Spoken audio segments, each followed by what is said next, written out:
নমস্কার, বিপুল দে জয়মা ইউটিউব চ্যানেলে সবাইকে আর একবার স্বাগত। আজকে ভিডিওটা শুরু করছি বিশ্বরপাড়া রেলওয়ে স্টেশন থেকে, যেহেতু আমার বাড়ি রেলওয়ে স্টেশনের খুব কাছে বিশ্বরপাড়া। তো আমরা আজকে আমারই বাড়ির কাছে একদম খুবই কাছে মধ্যম গ্রামে আমরা পৌঁছাবো, এবং মধ্যম গ্রামে একটা ইস্কন মন্দির রয়েছে, সেই মন্দির দেখাবো সকলকে। আমরা মাত্র 10 মিনিটের মধ্যে মধ্যম গ্রামে এসে পৌঁছে গেছি। আপনাদের কোনো রকম যাতে অসুবিধা না হয় এই মন্দিরে আসতে, তাই স্টেপ বাই স্টেপ দেখতে থাকুন। ভিডিও স্কিপ না করে দেখলে কারোরই কোনো রকম সমস্যা হবে না। আমাদের গাড়ি 3 নম্বর প্ল্যাটফর্মে এসে পৌঁছেছে। আমরা একদম সামনে যে ওভারব্রিজ রয়েছে, রেলওয়ে ওভারব্রিজ, সেখান থেকে উঠে দেখুন 3 নম্বরের দিকে যে রাস্তা দেখা যাচ্ছে, ব্রিজের পাশ দিয়ে আমরা এই দিকটা দিয়েই নামবো। ওভারব্রিজ থেকে নামবার জায়গা রয়েছে। এই যে বিবেকানন্দের মূর্তি দেখছেন, এই মূর্তি, এই যে হচ্ছে মধ্যমগ্রাম বাজার। আপনি এই রাস্তা দিয়েও যেতে পারেন বা ঘুরে একটু আসতে পারেন, যে কোনো দিক থেকেই এই মন্দিরে আসা যায়। চলুন, আমরা মন্দিরের সামনে এসে পৌঁছেছি। মন্দিরটি দোতলায় অবস্থিত, সুন্দর সাজানো গোছানো। একদম সোজা গেলে আপনারা সিঁড়ি দেখতে পাবেন। দেখুন, আমি সম্পূর্ণটা দেখিয়ে দেব। দেখুন, প্রথমে আপনাদের এই মন্দিরের ঢোকবার জায়গাটি দেখিয়ে দিচ্ছি, তারপরে মন্দিরের ভিতরে নিয়ে গিয়ে দেখাবো এখানে ভোগের ব্যবস্থা আছে কিনা, থাকবার ব্যবস্থা আছে কিনা, সম্পূর্ণটা দেখাবো। এখানকার যিনি সেবায়িত রয়েছেন তার মুখ থেকেই আমরা শুনবো। সুন্দর সিঁড়ি নিচে জুতো রাখবার জায়গা রয়েছে এবং বাহাতেই হাত ধোবার জায়গা রয়েছে। আগেই বলে রাখি, এখানে থাকবার এবং ভোগের ব্যবস্থা আছে, এবং আপনারা যদি বাড়িতেও ভোগ নিয়ে যেতে চান তারও ব্যবস্থা রয়েছে। চলুন, সিঁড়ি দিয়ে ধীরে ধীরে আমরা উপরে উঠি। উপরে উঠে আপনাদের বিগ্রহ দর্শন করাবো, সম্পূর্ণ বিগ্রহ দর্শন করাবো। আরেকটা সুন্দর জিনিস দর্শন করাবো। আমরা রাম সেতু শুনেছি, রাম সেতুর যে শিলা, যে রাম নাম লেখা ছিল, রাম শ্রীলঙ্কায় যাবার জন্য যে শিলা তৈরি করেছিল, সেই শিলাটিও এখানে রয়েছে, সেটিও দেখাবো। এটি রাধা গোবিন্দ নামহট্ট। চলুন, ধীরে ধীরে আমরা উপরে পৌঁছে যাই, সম্পূর্ণটা দেখাবো। চারিদিকেই বিভিন্ন পটচিত্র রয়েছে, প্রভুপাদের বিভিন্ন পটচিত্র এখানে রয়েছে। দেখুন, একদম বাড়ির কাছে সুন্দর এই মন্দির, সাজানো গোছানো। আপনারা যে কোনো দিন আসলে আপনাদের ভালো লাগবে। সত্যি সুন্দর সাজানো গোছানো। আপনারা এখানে এলে ভক্তিতে মন ভরে যাবে, আর এই বিগ্রহ দর্শন করলে আশা করি তৃপ্তি আপনার মনে আসবেই আসবে। চলুন, ধীরে ধীরে এগিয়ে যাই, আর দেখতে দেখতে যদি ভালো লাগে তাহলে একটি লাইক, আর চ্যানেলে নতুন হলে চ্যানেলটি সাবস্ক্রাইব করে আশীর্বাদ করবেন। আর সনাতনীর কাছে প্রত্যেকবারের মতো একই আবেদন, এই ভিডিওটা একটু শেয়ার করে সকল সনাতনীকে দেখিয়ে দেবার অনুরোধ রইল। ঢুকলেই বাদিকে আপনারা প্রভুপাদের এরকম একটি বিগ্রহ দেখতে পাবেন, নিত্য পূজিত হয়। দেখুন, তার চরণ পাদুকা রয়েছে।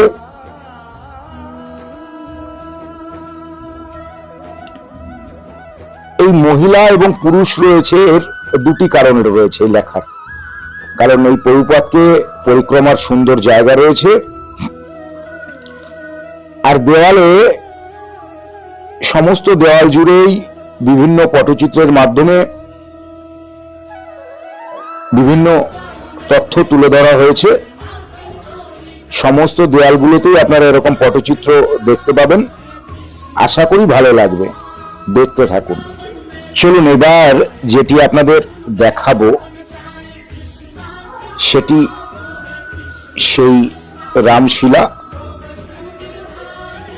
এখানে অবশ্য জলের উপরে রাখা নেই, সুন্দর করে সাজিয়ে রাখা হয়েছে। এটি রামেশ্বর থেকে এখানকার যিনি প্রভু রয়েছেন তিনি নিয়ে এসছেন। এরকম ছোট ছোট কত মন্দির যে রয়েছে আমাদের আশপাশে, আমরা হয়তো জানিই না। অনেকেই জানেন না, আমিও জানতাম না যে আমার বাড়ির পাশে এত সুন্দর একটি ইস্কন মন্দির রয়েছে। কতবার যে এই মধ্যমগ্রামে এসছি গেছি জানিই না। যাই হোক, প্রভু কৃপা না করলে তো হয় না। এবার আপনাদের যে মন্দির গর্ভগৃহে পরিক্রমা মার্গ রয়েছে সেটি একবার এক ঝলক দেখিয়ে দিচ্ছি। তারপরে আপনাদের এখানে এক মাতাজি রয়েছেন, তিনি সেবা কাজে নিযুক্ত। এই বাসন দেখলেই তার সেবা বোঝা যায় যে কি আন্তরিকতার সাথে তিনি সেবা কাজ করেন। চলুন এবার আপনাদের মূল গর্ভগৃহে থাকা রাধা গোবিন্দের বিগ্রহ দর্শন করাই। প্রথমেই ছোট ছোট মূর্তিতে বিভিন্ন প্রভুদের রাখা হয়েছে। তারপরে জগন্নাথ দেব, বলরাম, সুভদ্রা রয়েছেন, সখী রয়েছে, গোপাল রয়েছে। দেখুন এত সুন্দর বিগ্রহ, এত পরিপাটি সাজ, কি আন্তরিকতায় সেজে উঠেছে শ্যাম সুন্দর রাধারানী।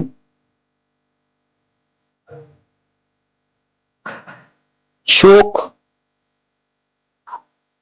আর মন দুটোই কিনে নেবে আপনাকে। আপনি কথা বলতে পারবেন না এই বিগ্রহের সামনে এসে। যদিও প্রতিটি মন্দিরে লেখা থাকে নীরবতা বজায় রাখুন, আপনাকে আপনা আপ নীরব করে দেবে, শুধু দেখতেই থাকবেন, চোখ ফেরাতে পারবেন না, এত মুগ্ধ করবে আপনাকে। যাই হোক, আমরা এবার উপরে এসেছি। এখানে সুন্দর ভোগের ব্যবস্থা করা হয়। আর এখানে প্রথমেই বলেছি থাকবার ব্যবস্থা রয়েছে, সেই যে ঘরটা একবার দেখিয়ে দেব। তারপরে এখানে যিনি প্রভু রয়েছেন তার সাথে কথা বলাবো। দেখুন যে ঘরটি রয়েছে সেটিও এক আধ্যাত্মিক পরিবেশে সুন্দরভাবে তৈরি করা।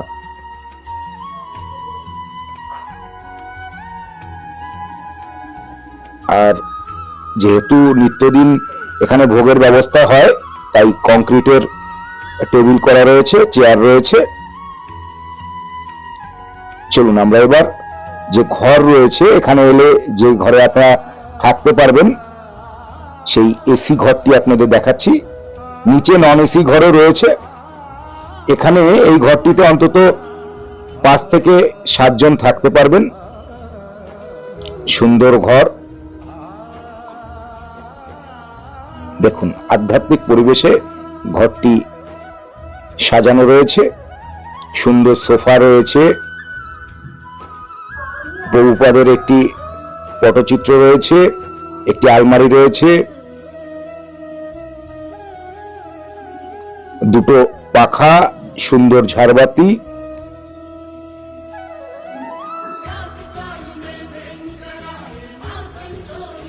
দুটো বেড রয়েছে। এই জন্যই বলেছি অন্তত 5 থেকে 7 জন এই রুমে অনায়াসে আপনারা এসে থাকতে পারেন।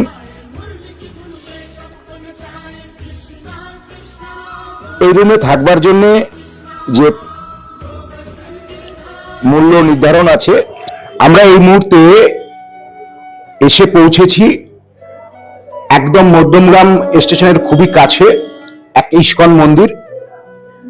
ইস্কন মন্দিরের যিনি এখন কর্ণধার রয়েছেন, কর্ণধার বলবেন না, যে প্রভুজি রয়েছেন, তার সঙ্গে তাকে আমরা পেয়েছি আমাদের এই চ্যানেলের মাধ্যমে। আমাদের দর্শকদের তার কাছ থেকে আমরা শুনে নেব এই মন্দিরে ভোগের কি ব্যবস্থা রয়েছে, থাকার কি ব্যবস্থা রয়েছে, এখানে আরতির কখন সময় বা মন্দির খোলার সময়, সমস্তটা জেনে নেব।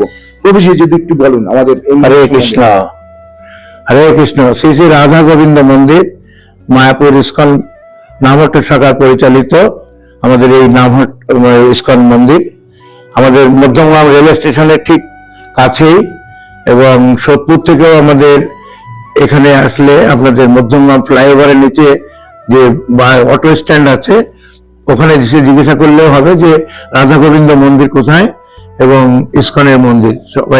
সবাই মোটামুটি জানেন, এবং এটা বহু বছর, 90 থেকে আপনার 35 বছর হয়ে গেছে আমাদের এই মন্দির এখানে অনুষ্ঠান, সব রকমই অনুষ্ঠান হয়। আমাদের মায়াপুর যে সিস্টেমে ভোগ এবং আরতি সবকিছুই সেই সিস্টেমেই করা হয়। আমাদের ভোর 4:30 আমাদের মঙ্গল আরতি হয়, তারপরে দর্শন আরতি হয় 7:30, আবার 12:30টার সময় ভোগ দিয়ে 1টার মধ্যে মন্দির বন্ধ হয়ে যায়। আবার 4:30টার সময় মন্দির খোলা হয়, 8:30 পর্যন্ত মন্দির খোলা থাকে। 8:30টার সময় ভোগ লাগিয়ে মন্দির বন্ধ করা হয়। সন্ধ্যা 6:30টায়, শীতের সময় 6টায়, আর গরমের সময় 6:30টার সময় সন্ধ্যা আরতি হয়। আমাদের এখানে প্রসাদ পেতে এলে আমাদের একদিন আগে বুকিং করতে হয়, কারণ আমাদের মায়াপুরের মতন অত ভক্ত তো এখানে আসে না সবসময়।